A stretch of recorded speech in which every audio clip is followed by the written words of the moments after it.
Hey guys, welcome to this session by Intellipaat.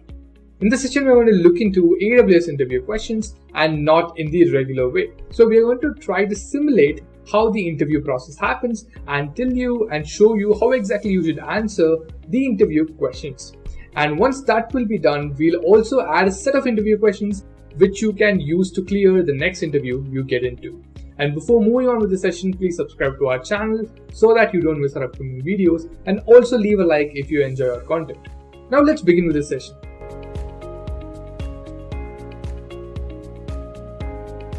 Hi Aman. Hi Corey. Let's start off with this interview process. So let's start with the introduction of yourself. Alright. So I'm basically a developer and I wanted to switch my domain to cloud. So that's why I basically took up upon myself that I have to learn AWS. I've done a lot of projects, as you can see in my resume. And this is my first job as a cloud engineer. Yeah, I see your resume and I think you worked as a developer first. So how exactly did you learn AWS? So I basically self-learned and I also took a course from Intellipaat. So I did my training over there, and there I have done a lot of projects which actually gave me the confidence that yes, I can actually contribute to an organization like yours and be a good cloud engineer. So now looking at your resume, it seems that you have worked on FSX. Yeah. So what do you think is the difference between FSX and EFS, and what gives the edge that you chose FSX over EFS? Okay, so FSX basically is again a shared drive service as EFS is, but the major difference is that when you're using FSX, then you get high I/O, right? So whenever we have an application which requires high input-output rate, then it's better to use FSX because even the pricing is on the higher side, right? If you do not have an application which requires high or intensive I/O configuration, in that case we can use EFS. And the application that I had to use in my project had a high I/O, and that's why I chose FSX. Okay. Yeah. Okay, so now let's look into RDS. So there is an RDS cluster where blue-green deployment has not been set up. Okay. So now, if the master goes down, what exactly will you do to bring the cluster up? Okay. So if my master will go down, that means I will not be able to write anymore on the clusters, but the read operations will still be valid because I will have multiple read replicas. Had there been a blue-green deployment, in that case, what I could simply do was I could switch to the other cluster. But since you said there's no blue-green deployment, that basically means there's only one master, right? And that master, like you said, it went down, right? So what I'll do is I'll basically promote a read replica to be the master, and that's how my write operations will again start. Yeah.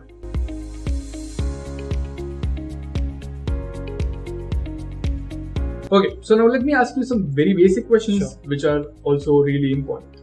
So how is stopping and terminating an instance different from each other? Okay, so when we stop an instance, what basically happens is that the storage is detached from the server, and this server is basically given back to AWS, right?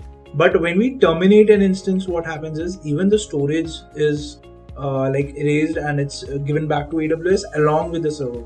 So in terms of pricing, if I were to explain, if you stop a server, then you're only charged for the storage, right? But when you terminate a server, you are not charged for anything and the server basically goes out. Yeah. So in the same pattern, let me ask you another basic question, which is also really important. So how exactly do you choose an availability zone? Okay, so when choosing an availability zone, the first thing that I have to make sure of is the target audience that I'm catering to. For example, let's say I have an application where the user base is more in the Mumbai region, right? So what I'll do is I'll have to choose a region which basically is nearer to the Mumbai region in order to reduce the latency. So latency is one thing that I'll have to make sure of. Second thing that I have to make sure of is whether the pricing is something which the organization is agreeing to, right? For example, let's say in the US, I'm getting a very less price for the server, and let's say in the India, wherever I'm launching the server, the price is very high, right? So that factor also has to be catered in. when basically I'm thinking about where to launch a server, right? So if the latency is low, if the price is low, then it comes down to which availability zone will I be choosing, right? So sometimes what happens in AWS is if you're trying to launch an instance, right, it will say it is not available in a certain availability zone. So that's why we will be basically we will be trying out our application in the region or in the availability zone where I do not get any errors after doing all the research about latency and the pricing part. And then I basically decide that this is the availability zone that I'll be deploying my server in. Okay, got it. Yeah. Okay, so now let's look into the next question. Yeah. So give me the difference between stateless and stateful systems. Okay. So stateful systems are the systems where the server remembers about whatever the user was doing or whatever job it was doing, right? If I were to give you an example, let's say I have 10 jobs that I want my system to execute, right? And what my system does is it basically scales itself to 3 or 4 servers. And these 3 or 4 servers are now basically solving the 10 jobs that we gave them. Now, if the first system has to pick up a job, he should know that the second or third system has already solved that job or not, right? So this is basically a stateful system where they are aware about their surroundings. But when we talk about stateless systems, in stateless systems, the systems are not aware about what has already happened or what is going to happen, right? For example, let's say, again, taking the same example, if you have 10 jobs and 4 systems are doing it, it might be because all these 4 systems are not knowing what the other systems are doing. They might do the same job repetitively, right? So to avoid that, we basically make sure that the applications are stateful. Sometimes stateless applications also make sense, right? But if we don't have that disadvantage in place, then stateless systems make sense. Otherwise, they do not. Oh, got it. Yeah. So now, tell me this: is AWS Lambda stateful or a stateless service? Okay. So honestly, I've never worked on AWS Lambda, so I would not know whether it's a stateful or a stateless service. Okay. So guys, a very important thing over here. So if you do not know about something that is being asked in the interview, so it's better to say you do not know about it than to give a wrong answer, since it gives a wrong signal to the interviewer that you might do the same when there's a critical situation in the company and something which you do not know of, you might give a wrong suggestion. So it's always good to basically talk about what you know, and the things that you do not know of, it's better to tell the interviewer that you're not comfortable in that topic. Alright, yeah. So let me answer that question for you. So AWS Lambda is a stateless system. Okay. So now on that, another question. So how to make an application stateful while using AWS Lambda? Okay. So any stateless system, if you are dealing with, let's take the same example wherein I have 4 servers and I have a sequence of jobs which I want the 4 servers to execute parallelly. So to make it stateful, what I can do is I can add a queue in front of my servers. Yeah. And when I add a queue, I have all the 10 jobs. So what will happen is the moment a job is taken up by a server, this queue will delete that job from itself, right? So in that case, my systems will always get jobs which are not taken up by any other server, and hence it can mimic the behavior of a stateful system. Correct. Yeah. Okay. So now let's look at our final question. Sure. So you have a video transcoding application and the videos are processed according to a queue. So now if the processing of a video is interrupted in one instance, it will resume in another instance. Okay. And currently there is a huge backlog of videos which needs to be processed, and for this you should obviously add more instances. But these instances should only be available until the backlog is reduced. Okay. So now, which instance type would you choose to make this happen? So I'll give you some options. Let's say on demand, spot instances, and reserve instances. Okay. Alright, so guys, if you noticed here, this is a pretty big situation which the interviewer has given. So in this situation, the first part of the situation says that there is a video transcoding application. If the video is interrupted to be processed in one system, it resumes in another. right? And finally, the question is about which instance should you use.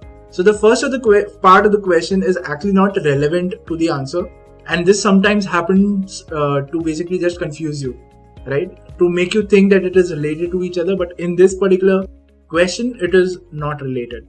Okay, so now the main question that the interviewer has asked is that I have the videos which have to be processed, and they have to be processed fast since there's a huge backlog which is already there. So we need to add more instances, and these instances are only required till the time the videos are actually processed, and when the videos are no more there, then we don't need the servers anymore.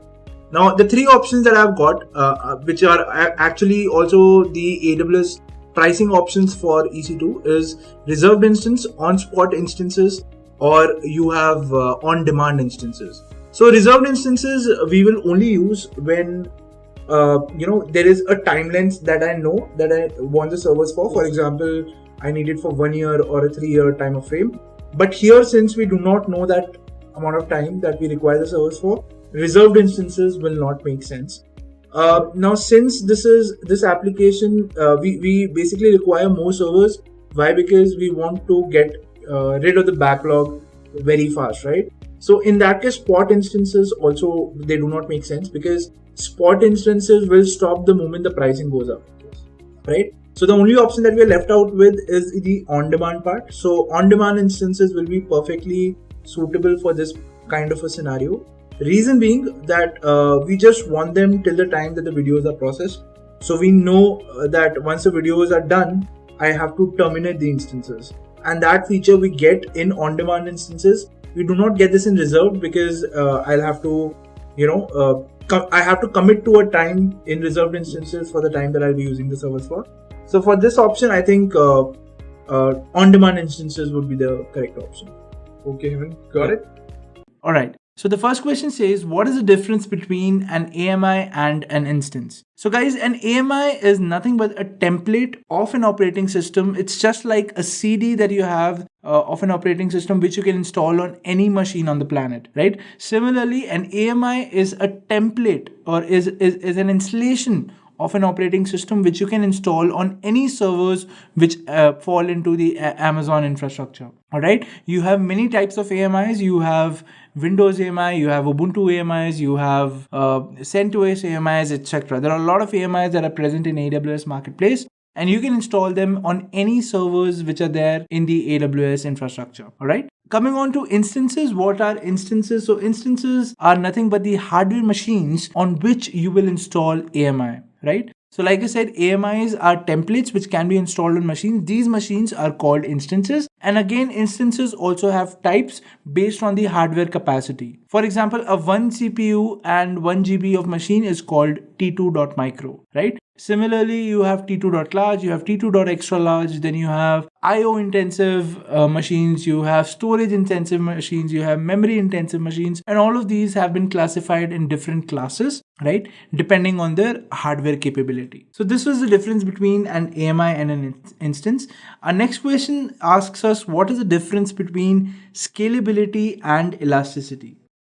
Alright, so guys, scalability versus elasticity is a very confusing topic, and if you think about it, so scalability is nothing but increasing the machine's resources. For example, if your machine has 8 GB of RAM today, you increase it to 16 GB. Therefore, the number of machines are not increasing. You are basically just increasing the specification of the machine, right? And this is called scalability. When we talk about elasticity, we are basically increasing the number of machines present in an architecture. We are not increasing the specification of any machine. For example, we choose that we require a 3 GB machine with say around 8 GB or 10 GB of storage, right? So any replica which will be made or any auto scaling which will happen, it will only happen to the number of machines. It will nowhere be related to the specification of the machine. The specification of the machine will be fixed. The number of machines will go up and down, and this is called elasticity. On the other hand, scalability is basically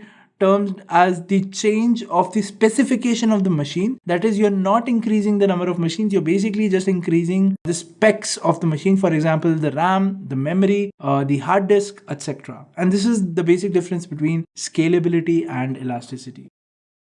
Moving forward, our next question is, which AWS offering enables customers to find, buy, and immediately start using software solutions in their AWS environment? Now, you can think of it as, say, you want a deep learning AMI, or you want a Windows Server AMI with specific software is installed on it, right? So some of them are available for free, but some of them can be purchased in the AWS Marketplace. So the answer for this is AWS Marketplace. It's basically a place where you can buy all the AWS systems that you, or all the AWS or non-AWS softwares that you require to run on the AWS infrastructure, right? So the answer is AWS Marketplace. Moving on, our next question would fall under the domain of resilience architecture. So all the questions that we'll be discussing henceforth in this domain will all be dealing with the resiliency of an architecture. All right. So a customer wants to capture all client connection information from his load balancer at an interval of 5 minutes. Which of the following options should be chosen for his application? All right. So I'll read out the options for you. The option A says enable AWS CloudTrail for the cloud balancer, for the load balancer. Option B says CloudTrail is enabled globally. Option C says install the Amazon CloudWatch logs agent on the load balancer. And option D says enable CloudWatch metrics on the load balancer. All right. Now, if you think about it, CloudTrail and CloudWatch are both monitoring tools. So it's a bit confusing, but if you have studied it deeply, or if you understand how CloudTrail works and how CloudWatch works, it is actually not that difficult. All right. So the answer for this is A, that is, you should enable AWS CloudTrail for the load balancer. Reason being, option B is not correct. CloudTrail is not enabled by default, or is not enabled globally to all the services. Option C says install Amazon CloudWatch. So option C and option D, you will not even consider. Reason being that you're talking about the log of the client information, right? What all people are connecting to the load balancer, what IP addresses are connecting to the load balancer, etc. CloudWatch deals with the local resources of the instance that you are basically monitoring. For example, if you are monitoring EC2 instance, CloudWatch can monitor the CPU usage or the memory usage of that particular instance. It cannot take into account the connections which are getting connected to your AWS infrastructure, right? On the other hand, CloudTrail deals with all these kind of things, wherein client information or any kind of data which can be fetched from a particular transaction, all of that can be recorded in the logs of CloudTrail. And hence, for this particular question, the answer is enable AWS CloudTrail for the load balancer. Moving on, our next question is, in what scenarios should we choose classic load balancer and application load balancer? All right. So for this question, I think the best way to answer this question would be to understand what exactly is classic load balancer and what exactly is application load balancer. All right. So a classic load balancer is nothing but, it's an old-fashioned load balancer which does nothing but round-robin based distribution of traffic, which means it distributes traffic equally among the machines which are under it. It cannot recognize which machine requires which kind of workload, or it requires which kind of traffic. Whatever data will come to a classic load balancer will be distributed equally among the machines which have been registered to it. On the other hand, application load balancer is a new age load balancer which basically deals with identifying the workload which is coming to it, right? It can identify the workload based on two things. It can either identify it based on the path. For example, you can say that you have a website which deals in image processing and video processing. So you can say it might go to intellipaat.com/images or /videos. So if the path is /images, the application load balancer will directly route the traffic to only the images servers, right? And if the path is /videos, the application load balancer will automatically route the traffic to the video servers. And this is application load balancer. So whenever you are dealing with multivariate traffic, that is traffic which is meant for a specific group of servers, you would use application load balancer. On the other hand, if you have servers which do the exact same thing, right? You just want to distribute the load among them equally, then in that case you would use a classic load balancer.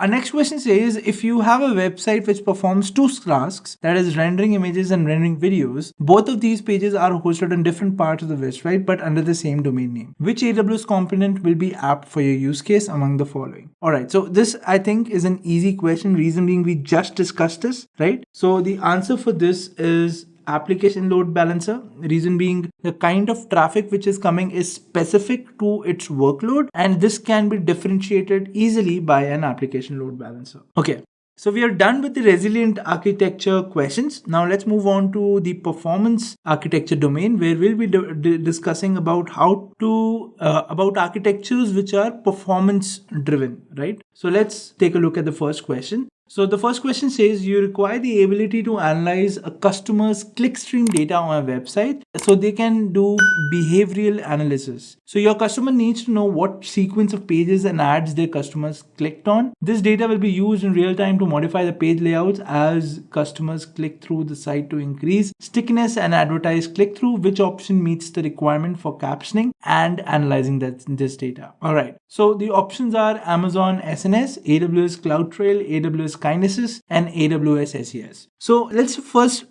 start with the odd one out options, right? So we have Amazon SNS, which deals with notifications. So obviously, because we want to basically we want to track user data, right? So SNS would not be the apt choice for it, because sending multiple notifications in a short amount of time would not be apt. Similarly, SES would also not be the apt choice, because then we will be getting emails on basically the user behavior, and this would amount to a lot of emails. So hence it's not an appropriate solution, I think. Then we have AWS CloudTrail and AWS Kinesis. Actually, both these services can do this work, but the keyword over here is real time, right? You want the data to be in real time. So since the data has to be in real time, you will choose AWS Kinesis. CloudTrail cannot pass on logs for real-time analysis. Kinesis is specially built for this particular purpose, and hence for this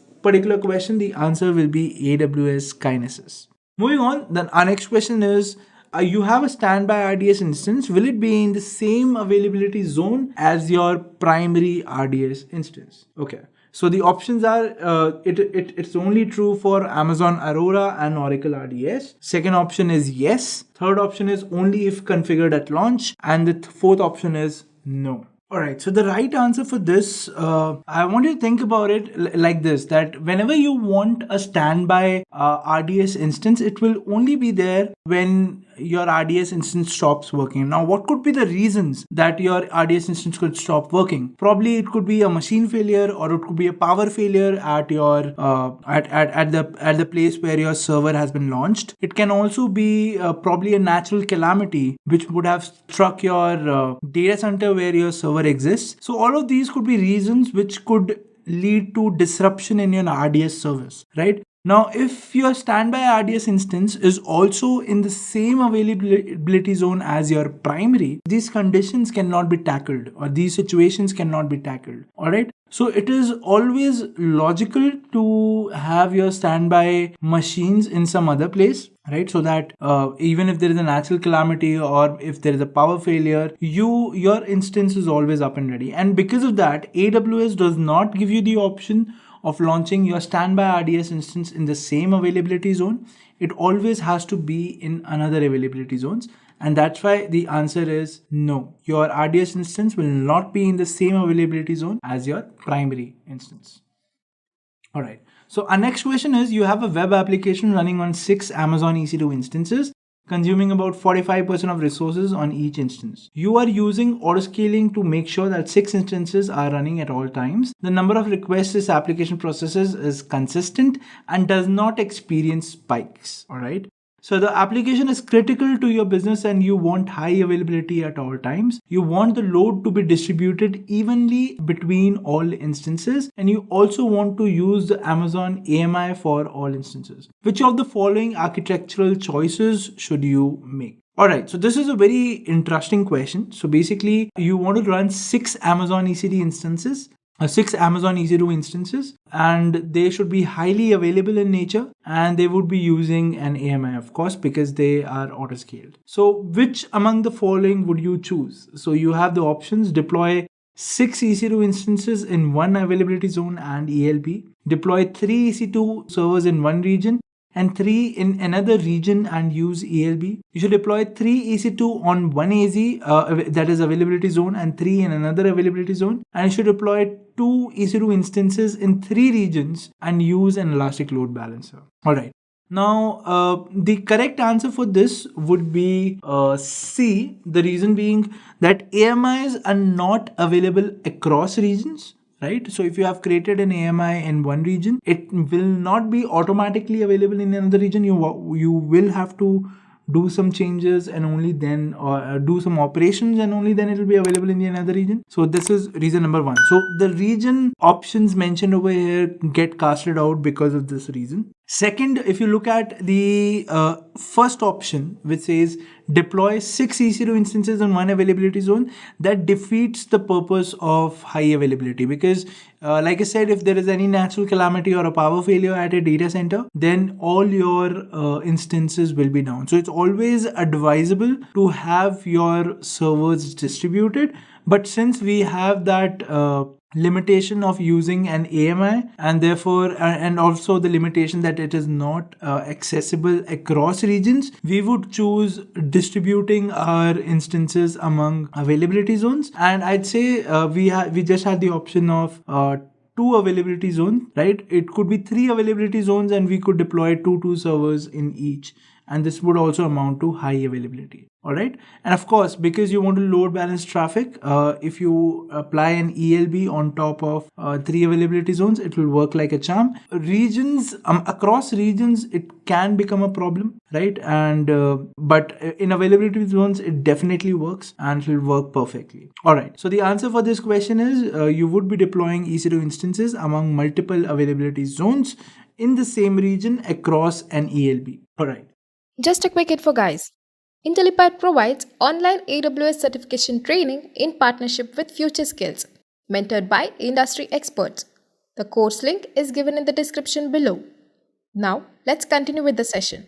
So our next question is, why do we use ElastiCache and in what cases? All right. So the answer for this is basically related to the nature of the service of ElastiCache. So ElastiCache, as the name suggests, is basically a cache which can be accessed faster than your normal application. For example, if you talk about a database instance from which you are gathering information, right? If you're always dealing with the same kind of query, for example, you're always fetching the password for particular users, right? So if you're using an ElastiCache, that data can be captured or can be cached inside ElastiCache. And whenever a similar request comes in which is asking for that kind of data, your MySQL instance will not be disturbed. The data will directly be relayed from ElastiCache, and that is the exact use of ElastiCache, right? So you use ElastiCache when you want to increase the performance of your systems, right? Or whenever you have frequent reads of the similar data. So if you have frequent reads of similar data, you'll probably be querying the same kind of data every time, and basically that will increase the load on your database instance. But to avoid that, you can basically introduce an ElastiCache layer between your database and your front-end application, and that would not only increase the performance but also decrease the load on your database instance, right? So this was all about performant architectures, guys. Our next domain would deal with secure application and their architecture. So let's go ahead and start with the first question of this domain, which talks about a customer wants to track access to their Amazon simple storage service buckets and also use this information for their internal security and access audits. Which of the following will meet the customer requirement? So basically you want to just track access to the S3 buckets. Now if you want to track access, let's see what are the options. So you can enable CloudTrail to audit all Amazon S3 buckets. You can enable server access logging for all required Amazon S3 buckets. Enable the request to page option to track access via AWS billing, or you can enable AWS S3 event notifications for put and post. All right. So I would say the answer is A, And reason being, why is the answer not B? Because server access logging is actually not required when you want to deal with tracking access to the objects present in the S3 bucket. Requester pays option to access via AWS billing. Again, it's not required because there's a very simple feature of CloudTrail which is available to all the buckets across S3. So why not use that? And using notifications for S3 will not be apt. Reason being, there will be a lot of operations that would be happening. So rather than sending notifications for each and every operations, it is better that we log those operations so that whatever information we want out of that log, we can take, and rest we can ignore, right? So the answer for this is Amazon using AWS CloudTrail. Okay.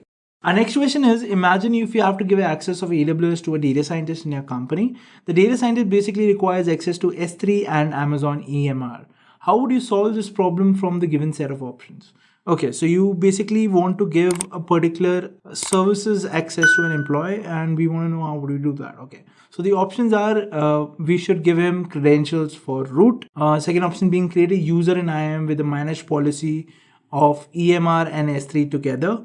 Create a user in IAM with managed policies of EMR and S3 separately. Give him credentials for admin account and enable MFA for additional security. Okay, so a rule of thumb, guys, never give root credentials to anyone in your company. Even yourself, you should never use root credentials. Always create a user for yourself and access AWS through that user. All right. This was point number 1. Second, whenever you want to give permissions to services or permissions of particular services to people, you should always create or use policies that pre-exist in AWS, right? So when I say that, I basically mean never merge two policies. Okay, so for example, if you're using EMR and S3 together, that basically means that you create a policy that gives you the required access in one document. That is, in one document you mention the access for EMR, and in the same document you mention the access for S3 as well. Well, this is not suggested. Reason being, you have policies created by AWS, which are basically created and tested by AWS. So there is no chance of any leak in terms of security aspect. Second thing is, needs change, right? So if tomorrow your user says he doesn't want access for EMR anymore, he probably wants access for EC2. Right? So in that case, what will you do? If you had the policy in the same document, you would have to edit that document, correct? But if you created documents separately for each and every service, all you have to do is remove the document for EMR and add the document for the other service that he requires, probably EC2. You just add the document for EC2 and your S3 document will not be touched, right? So this is more easier to manage than to, writing everything in one document and editing the code later to give permissions of specific services that he requires now, right? So that is something that is not much manageable. So the answer for this is create a user in IAM with a managed policy of EMR and S3 separately. All right. Let's move on to the next question. So how would a system administrator add an additional layer of login security to a user's AWS management console? So this is a simple question. The answer for this is enable multi-factor authentication. So multi-factor authentication basically deals with rotating keys, that the keys are always rotating. So every 30 seconds, a new key is generated, and this key is required while you're logging in. So once you've entered your email and password, it will not straight away log you in. It will again give you a confirmation page for a code that you have to enter, which will be valid for those 30 seconds. Now this can be done using apps. So you have an app called, if you have an app from Google, you have apps from other third-party vendors as well, right? So these apps are basically compliant with your AWS, right? And you can use them to have access to the keys which are changed at every 30 seconds, all right? So it is better.